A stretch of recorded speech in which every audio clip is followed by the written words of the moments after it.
श्री हरिदास। राधे राधे दोस्तों, आप सभी का बहुत स्वागत करती हूँ मैं दीक्षा अपने चैनल दीक्षा विद स्टोरी में। तो दोस्तों, आज की लीला कथा है जो वो है हमारी श्री राधा रानी जी की। आपने लड्डू गोपाल जी के चमत्कार बहुत सारे सुने, कन्हैया जी के चमत्कार बहुत सारे सुने दोस्तों, लेकिन आज की लीला कथा है ना, वो हमारी श्री राधा रानी जी की है कि कैसी लड्डू गोपाल ही नहीं, हमारी राधा रानी भी हम सबके ऊपर बहुत कृपा बरसाती हैं क्योंकि वो करुणामयी हैं। तो चलिए दोस्तों, शुरू करते हैं आज की लीला कथा। दोस्तों, आज की लीला कथा मैंने कहीं पर पढ़ी थी, तो मुझे लगा कि मुझे ये कथा आप सभी को सुनानी चाहिए। दोस्तों, ये किसी ने मुझे भेजी नहीं है और मैंने ये लीला कथा पढ़ी है, इसलिए मुझे लगा कि मुझे आप सबको भी राधा रानी जी के दर्शन करवाने चाहिए अपने कथा के माध्यम से, कि कैसे उन्होंने एक इंसान के जीवन को चमत्कारों से भर दिया। तो चलिए शुरू करते हैं। दोस्तों, राधा रानी जी कहते हैं कि श्री कृष्ण भगवान को अगर आप पुकारो तो वो नहीं आते, लेकिन अगर आप राधा रानी से आप अर्जी लगा देते हैं ना, तो कृष्ण भगवान ज़रूर आते हैं। तो दोस्तों, एक थे कुम्हार, बूढ़े थे, वो बूढ़े बाबा थे, कुम्हार थे। उनके एक बेटी थी, उनकी सिर्फ़ एक ही बेटी थी, कुम्हार थे और उनका कोई भी नहीं था आगे पीछे। सिर्फ़ वो बाबा थे, मिट्टी के कच्चे बर्तन वग़ैरह बनाया करते थे और गाँव में बेचा करते थे। इसी तरह से उनका जीवन यापन होया करता था। तो हमेशा वो उनकी जो बेटी थी, जिसका नाम शीतल था, शीतल हमेशा अपने बाबा के साथ लगी रहती थी। मिट्टी लाना, कुम्हार चक्कियाँ चलाना और मतलब मिट्टी को आकार देना, तो इसी तरह से वो लोग किया करते थे। पहले के गाँव में मिट्टी के बर्तन का ज़्यादा यूज़ होता था, स्टील के बर्तन नहीं चलते थे, तो हर गाँव के लोग इनसे बर्तन लेने के लिए आते थे। इनके हाथ में तो काफ़ी दूर-दूर के गाँव के लोग आते थे, उनसे बर्तन वग़ैरह ले जाया करते थे। बहुत मानते थे उनको, बहुत, क्योंकि बाबा जो थे, वो थोड़े-से जैसे होता ही नहीं है कि कोई झाड़ा लगाने वाला हो, तो बहुत देख-रेख कर लेते थे। जैसे किसी को कुछ ऊपरी बाधा वग़ैरह होती थी, तो इन सब चीज़ों को वो देख लिया करते थे। तो इसीलिए गाँव में उनकी थोड़ी-सी इज़्ज़त भी थी। किसी को बच्चे को बुखार आ जाता था, तो अपनी जड़ी, आप ये कह लीजिए कि एक वैद्य थे वो। और किसी को भी वो बुखार आ जाता था, कुछ भी हो जाता था, तो उनको जड़ी-बूटियाँ दे कर के ठीक कर दिया करते थे। इसीलिए बाबा जो थे, उनको गाँव में उनका बहुत ज़्यादा नाम था और वो मटके भी बनाते थे, बर्तन भी बनाते थे मिट्टी के। इसी तरह से उनकी बेटी जो शीतल थी, वो भी बनाया करती थी। शीतल बहुत ज़्यादा सुंदर थी, वो इतनी सुंदर थी कि गाँव के लोग जो है उनको देवी मानते थे। वो कहते थे कि मतलब इनके अंदर देवी का वास है, जो इतनी सुंदर कोई कैसे हो सकता है। ये साक्षात माँ अन्नपूर्णा का वास, कहते थे उनको कि इसके हाथ में जादू है। किसी भी चीज़ को ये छूती है ना, तो वो सोना हो जाता है, क्योंकि बाबा जो थे उनके, वो अपनी बेटी से ही घड़े, बर्तन वग़ैरह सारी चीज़ें बनाया करते थे। वो तरह-तरह के बर्तन बिना सिखाए ही बना लिया करती थी।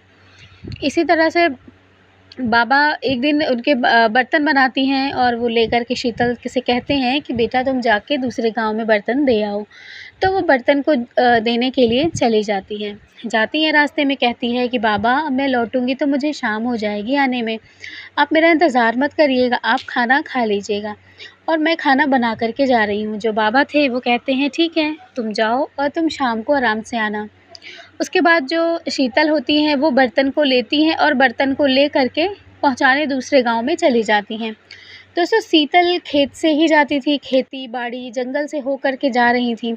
अचानक से उसके पैर में, जो शीतल थी, उसके पैर में कुछ लिपट जाता है। शीतल देखती हैं तो ज़ोर से चीख उठती है। उसकी चीख निकल जाती है। दोस्तों, उसके पैर में कुछ और नहीं, उसको साँप ने काट लिया था। साँप काट लिया था उसके पैर में। अब शीतल क्या करती? उसके हाथ में जो घड़े थे, जो भी बर्तन थे, वो छूट जाते हैं। छूटने के बाद वो गिर जाती है और वो चीखने चिल्लाने लगती है कि कोई अगर गाँव में हो तो मुझे बचा लो। लेकिन कोई नहीं होता, क्योंकि शीतल बहुत ज़्यादा आगे निकल चुकी थी। शीतल वहीं पर तड़पती रहती हैं। उसी वहीं पर एक, जो आप कह लीजिए कि एक औरत थी, जो बड़े-बड़े जंगलों में घर या मतलब टेंट तंबू वग़ैरह बना कर के रहती है, जिसको हम बंजारन कहते हैं। तो वो वहीं पर सुन रहती हैं। वो आती है दौड़ कर के, वो देखती है कि शीतल के पैरों में साँप लिपटा हुआ था, उसने जकड़ लिया था शीतल के पैरों को और उसने एक बार नहीं कम से कम दसियों बार डस लिया था। उसका पूरा पैर नीला पड़ चुका था कुछ ही देर में। ये चीज़ देख कर के बंजारन बिल्कुल हैरान हो जाती है। वो कहती है कि मैं क्या करूँ, मुझे कुछ समझ में नहीं आ रहा। जो बंजारन होती हैं वो तुरंत उसके पैरों से डंडे मारती हैं कि साँप छूट जाए, लेकिन साँप नहीं छूटता और वहीं पर शीतल दम तोड़ देती हैं। बंजारन जो है बहुत ज़्यादा परेशान हो जाती है कि ये कहाँ से है, किस गाँव से आई है, मुझे तो कुछ भी नहीं पता। उसके बाद शीतल को जो बंजारन होती है वो ठीक करने के लिए कोशिश करती हैं, लेकिन ठीक नहीं हो पाता क्योंकि वो मर चुकी थी शीतल। अब ये बात उनके बाबा को नहीं पता थी। उसके बाद शाम हो जाती है, शाम से रात हो जाती है। बाबा वहीं पर बैठे-बैठे इंतज़ार करते हैं क्योंकि जो बाबा थे ना वो शीतल के बिना खाना नहीं खाया करते थे। वो बहुत देर से इंतज़ार कर रहे थे कि शीतल अब आएगी, लेकिन दोस्तों शीतल नहीं आती। शीतल मतलब बहुत ज़्यादा मतलब अब क्या कह सकते हैं कि शीतल की याद में बाबा बहुत ज़्यादा रो रहे थे क्योंकि शीतल आ नहीं रही थी और उस टाइम पर वो ज़माना था कि वो किसी को कह भी नहीं सकते थे कि कुछ पता करने का कोई उनके पास ज़रिया नहीं था। तो वो वहाँ से एक लड़का था, उसका नाम शोले करके था, तो शोले उस लड़के का नाम था। वो जाता है, वो बाबा उसे कहते हैं कि बेटा जाकर दूसरे गाँव में पता करके आओ कि मटकी पहुँची कि नहीं पहुँची, शीतल अभी तक लौटी नहीं है। शोले जो अपनी शीतल को बड़ी बहन की तरह मानता था, वो भागते हुए जाता है। जाने के बाद वो वहाँ पर पहुँचता है, पहुँचने के बाद देखता है कि वहाँ पर मटकी नहीं पहुँची है। वो आकर के गाँव से बताता है कि बाबा मटकी नहीं पहुँची है और शीतल का भी कुछ पता नहीं चल रहा है। जो कुछ गाँव वाले थे, वो भी सारे परेशान हो जाते क्योंकि शीतल को भी वो अपनी बेटी ही मानते थे। शीतल अब इस दुनिया में नहीं थी, ये बात किसी को नहीं पता थी। उधर बंजारन थी जो शीतल को ठीक करने में लगी हुई थी। उसके बाद बंजारन को ठीक वो कर रही थी लेकिन ठीक नहीं हुई तो उसने शीतल को वहीं पर उसी जंगल में एक ज़मीन खोद करके उसने वहीं पे उसको दफना दिया, दबा दिया। उसके बाद बंजारन का कहाँ गई उसका कुछ भी पता नहीं चला। उसके बाद जो उसके बाबा थे वो बैठे-बैठे रात हो जाती है लेकिन नहीं आता। सारे गाँव वाले इकट्ठा हो गए थे कि आखिर वो कहाँ जा सकती है। पूरा जंगल छान मारा लेकिन शीतल कहीं भी नहीं मिली। शीतल इसलिए नहीं मिली कि बंजारन ने उसको दफना दिया था। उसके बाद वो पूरा गाँव ढूँढते हैं, वो कहीं नहीं मिलती। लोग तरह-तरह की बातें नहीं बना रहे थे क्योंकि वो जानते थे कि शीतल ऐसी है ही नहीं। उन्होंने कहा आखिर क्या कहाँ जा सकती हैं? बाबा खूब रोने लगे। बाबा को अब लग रहा था कि बाबा की ज़िंदगी का कोई मायने नहीं है जीने का। वो उन्होंने जितने भी घड़े वगैरह बनाए थे, उन्होंने उसको पकाया भी नहीं और वो सारे गाँव वालों ने कहा कि बाबा परेशान मत होइए, हो सकता है कहीं रुक गई हो या सुबह आ जाए। बाबा कहते नहीं मेरी बेटी ऐसा कर ही नहीं सकती, वो कहीं न कहीं तो वो फँसी हुई है, मुझे बहुत घबराहट हो रही है। बाबा बिल्कुल भी विश्वास नहीं कर रहे थे, वो उनको बार-बार रोना आ रहा था कि उसको कुछ तो उसके साथ गलत हुआ है। लेकिन बाबा भी नहीं समझ पा रहे थे कि आखिर उनकी बेटी को क्या हुआ है। उसके बाद बाबा बहुत ज़्यादा रोने लगते हैं, सारे लोग अपने-अपने घर चले जाते हैं, बाबा अकेले बैठे हुए अपनी कुटिया में रोने लगते हैं, बहुत रोते हैं। कोई उनको सँभालने वाला भी नहीं था क्योंकि उनकी बेटी ही नहीं थी। सारे गाँव वाले लोगों ने उनको सांत्वना दी थी लेकिन बाबा फिर भी नहीं मान रहे थे, वो कह रहे थे कि मेरी बेटी क्यों नहीं आई अभी तक। उसके बाद बाबा कहते हैं कि अब मैं नहीं जी सकता, मेरी बेटी नहीं आई है। बाबा कहते हैं कि बाबा का मरने का मन कर रहा था, उन्हें लग रहा था कि वो अपनी जान दे दें जा कर के। उसके बाद सुबह हो जाती है, बाबा रोते-रोते सुबह हो जाती है। सुबह के 4 बजते हैं। 4 बजते हैं तो बाबा रोते हुए वहाँ से कहते हैं मैं तो इंतज़ार कर लिया, मेरी बेटी सुबह भी नहीं आई। अब मैं नहीं जी सकता, मेरी बेटी ही मेरी ज़िंदगी है, मैं क्या करूँगा अकेले इस दुनिया में। इतना कह कर के वो वहाँ पर एक तालाब होता है, वो तालाब के पास भागते हुए जाते हैं। वो भागते हुए जाते हैं, कुछ गाँव वाले थे जो उनको देख लेते हैं, वो कहते हैं वो कुछ गाँव वालों को भी बुलाने चले जाते हैं कि बाबा भाग कर के तालाब की तरफ जा रहे हैं। गाँव वाले आते हैं मतलब वो अगला इंसान बताने वहाँ पे उनको पहुँच जाता है कि बाबा भाग रहे हैं, लेकिन बाबा भागते हुए तालाब के पास पहुँचते हैं। पहुँचते हैं तो वो जैसे ही उसमें छलांग लगाने वाले ही होते हैं, तभी उनको एक आवाज़ आती है पीछे से बाबा। ये सुन कर के बाबा रुक जाते हैं। बाबा कहते हैं कि अरे बेटा तुम कहाँ चली गई थी? बाबा कहते हैं कि तुम बेटा कहाँ चली गई थी? मैं तो तुम्हें कब से ढूँढ रहा था, तुम्हें पता है मैं तुम्हें कितना ढूँढ रहा था? ये बात सुन कर के जो बाबा थे, वो रुक जाते हैं। वो कहते हैं कि बेटा तुम कहाँ चली गई थी? तुम्हें पता है कि जो तुम्हारी सहेली है ना, वो गायब हो चुकी है। उसे न वो नहीं मिल रही है। मैं उसे बहुत ढूँढा मैंने, वो पता नहीं कहाँ चली गई। मैंने उसको मटकी को लेकर के, बर्तनों को लेकर के मैंने दूसरे गाँव भेजा था। अब तक तो उसे आ जाना चाहिए था ना। ये बात सुन कर के जो वो लड़की थी जो उनको बाबा की तरह बोला, उसका नाम सुनैना था। सुनैना देखती है और बाबा से कहती है, बाबा आप ये क्या करने जा रहे थे? बाबा कहते हैं कि बेटा मेरी बेटी ही नहीं है तो मैं जी कर के क्या करूँगा? सुनैना कहती हैं कि नहीं बाबा, आप मर नहीं सकते, आप ऐसा कैसे कर सकते हैं? उसके बाद वो बाबा को घर ले आती है। दोपहर हो जाती है, बाबा बैठे रहते हैं। बाबा श्री कृष्ण और राधा रानी जी के परम भक्त थे। वो बहुत बड़े वो कहते थे बाबा कि उन्हीं की कृपा से ही मैं उनके श्री राधा रानी के चरणों में ही मैं अपनी जड़ी-बूटियों को रख देता हूँ और उसके बाद जब मैं दूसरे बच्चों को दे देता हूँ ना, तो वो ठीक हो जाते हैं। गाँव में किसी भी को कुछ भी हुआ हो, कोई भी बीमार हो, मैं श्री राधा रानी के चरणों में रख देता हूँ और वो बिल्कुल ठीक हो जाता है। मैं उनको जड़ी-बूटियाँ जब देता हूँ तो। बाबा को बहुत विश्वास था। वो कहते हैं, सुनैना कहती है कि बाबा आपने एक भी बार श्री राधा रानी से, श्री कृष्ण भगवान से आपने पूछा कि लड़की कहाँ पे गए हैं? कहाँ पे गई हुई है? लेकिन वो बाबा कहते हैं कि नहीं बेटा, मैंने भगवान से तो पूछा ही नहीं। मैं तो इतना ज़्यादा परेशान था कि मुझे लगा कि मैं भगवान से क्या पूछूँ? हो सकता है कि मेरी बेटी आ जाए सुबह। लेकिन सुनैना कहती हैं कि भगवान पर भरोसा रखिए, बाबा सब ठीक हो जाएगा। उसके बाद बाबा बैठे रहते हैं, वो श्री राधा रानी जी से और भगवान जी से लगातार वो रोते हुए कहते हैं कि मेरी बेटी कहाँ है? मेरी बेटी कहाँ है प्रभु? मेरी बेटी कहाँ है मैया? मुझे दिखाई नहीं दे रही। वो कुछ तो उसे हो गया है, मेरा मन बहुत घबरा रहा है। पूरे गाँव वाले भी उस टाइम पर बहुत ज़्यादा दुखी हो गए थे दोस्तों, बहुत रो रहे थे बाबा के साथ ही। बाबा इतनी चीख पुकार करके रो रहे थे, इतना चीख चिल्ला रहे थे ना कि देखने वालों की रूह काँप जाए। बाबा की आँख से गिरते एक-एक आँसू सबके रोंगटे खड़े कर रहा था। लेकिन शीतल का कहीं कुछ भी पता नहीं चल रहा था। गाँव वाले फिर से जंगल की तरफ जाते हैं, देख कर आते हैं, लेकिन कहीं भी कुछ नहीं मिलता। लोग सोचते हैं कि उसको जानवर ने खा लिया होगा, लेकिन बाबा से ये बात कहने की हिम्मत किसी की नहीं थी। सारे गाँव वालों ने मान लिया था कि हो सकता है उसे किसी जानवर ने खा लिया है, इसीलिए वो अब नहीं है, वरना वो मिल जाती, अब तक तो आ ही जाती। उसके बाद बाबा बहुत चीखते हैं, अपने सर को पटकते हैं, बाबा बहुत पटकते हैं अपने सर को।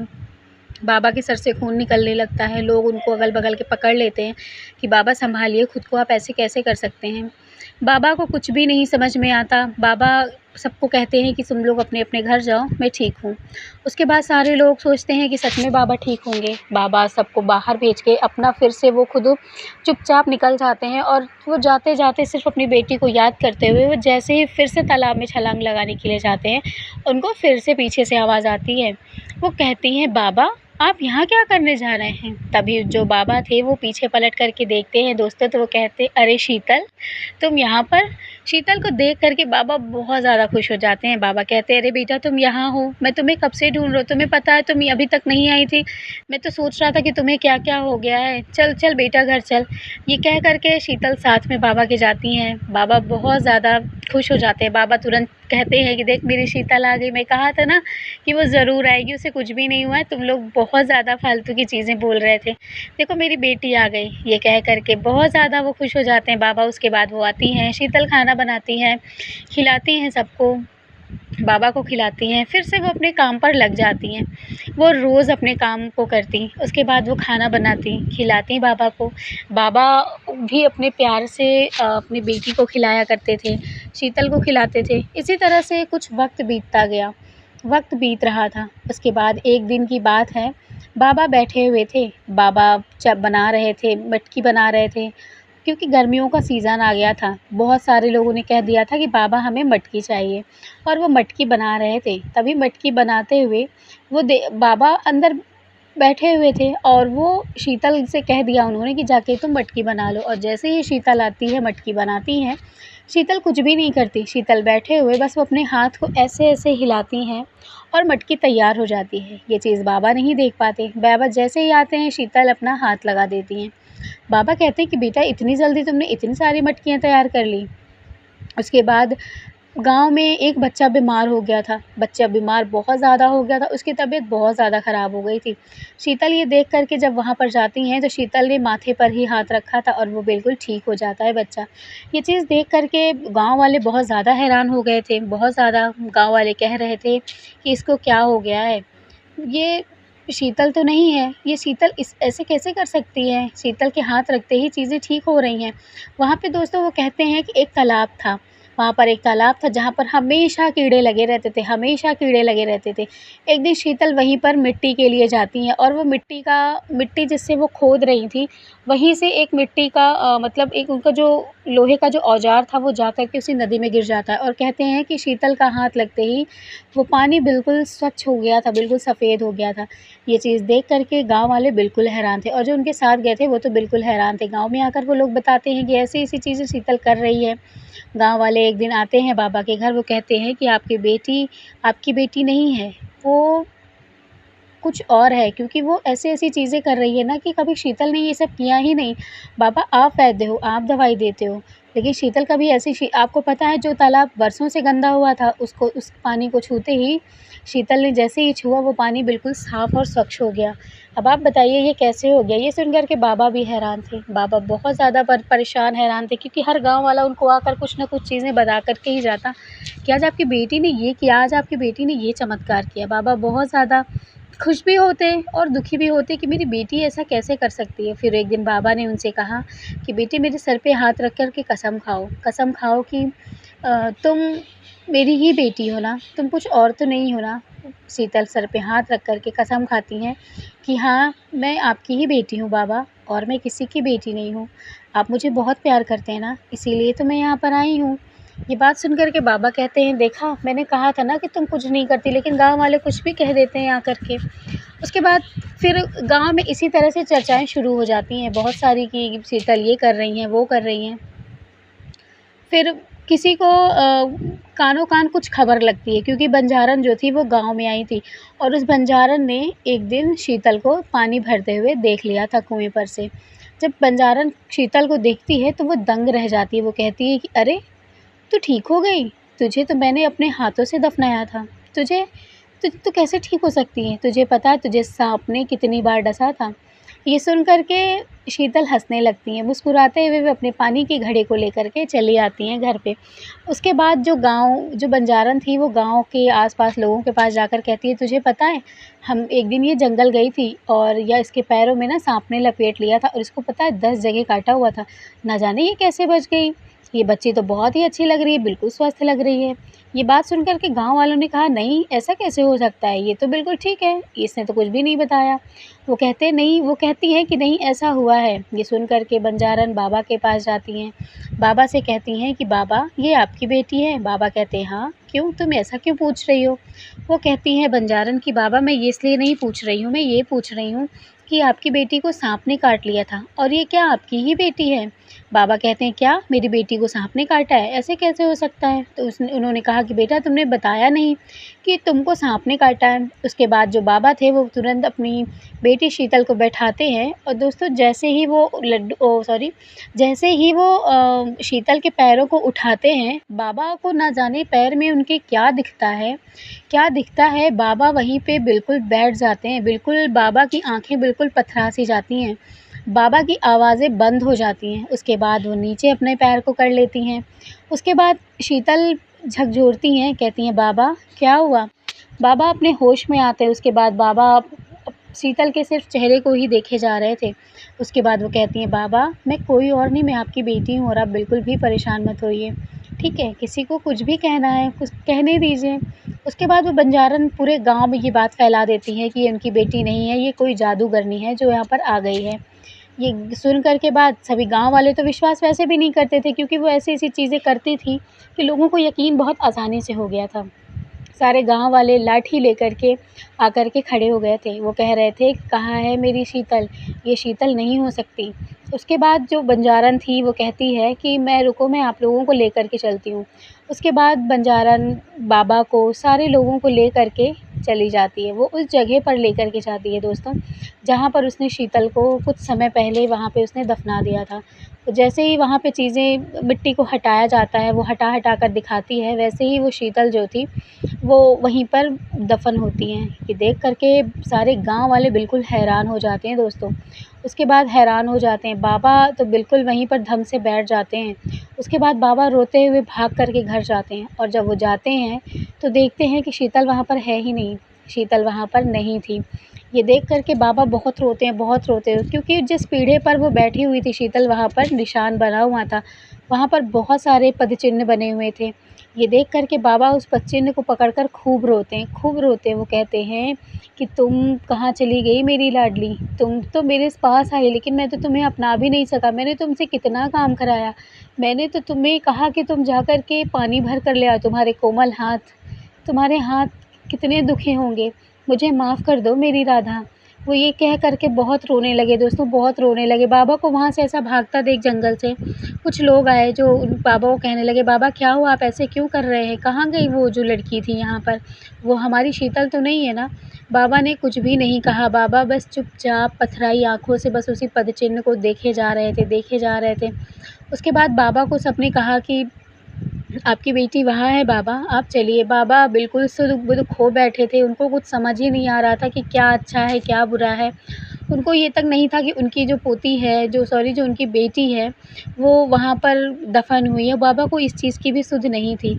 और दोस्तों उसके बाद बाबा जो थे, वो वहीं पर राधा रानी के चरणों के पास ही अपने उन्होंने प्राण त्याग दिए। उसके बाद वो प्राण त्याग दिए। बहुत ज़्यादा मतलब ये दुखद घटना थी, गाँव वाले बिल्कुल हैरान थे। फिर सब लोगों ने एक-एक करके गुत्थी सुलझाई कि क्या हुआ था, कैसे हुआ था, चरण पदचिह्न किसके थे? जब बंजारन ने बोला कि बाबा ने जब जैसे ही पर चरण उठाए, यही चरण रहा होगा, यही उन्होंने देखा होगा तभी उन्होंने इस तरह की चीज़ें उनके साथ हो गई। वो समझ गए थे कि वो श्री राधा रानी ही थी। वो कहते हैं कि हमारे गाँव में क्या सच में श्री राधा रानी आई थी? उनकी बेटी बनकर आई थी बाबा की, कि उनकी बेटी अब इस दुनिया में नहीं थी, तो श्री राधा रानी ही उनकी बेटी बन कर के आई थी। ये बात बंजारन ने जब सारे लोगों को बताई तो सारे लोग बिल्कुल हैरान रह गए कि बाबा क्या इस कदर भक्ति करते थे कि भगवान भी विवश हो गए इस धरती पे आने के लिए, अपने भक्त के लिए।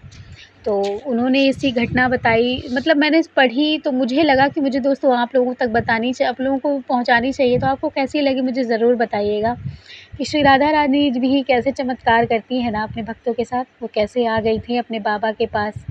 तो दोस्तों आज की थी लीला कथा, कैसी लगी मुझे ज़रूर बताइएगा। और आपके पास भी लीला कथा कोई भी हो तो आप मुझे ज़रूर भेज सकते हैं मेरे इंस्टाग्राम आईडी पर। तो चलिए दोस्तों, मिलूँगी आप लोगों से लड्डू गोपाल जी की नई लीला कथा के साथ। तब तक के लिए राधे राधे, जय श्री कृष्णा।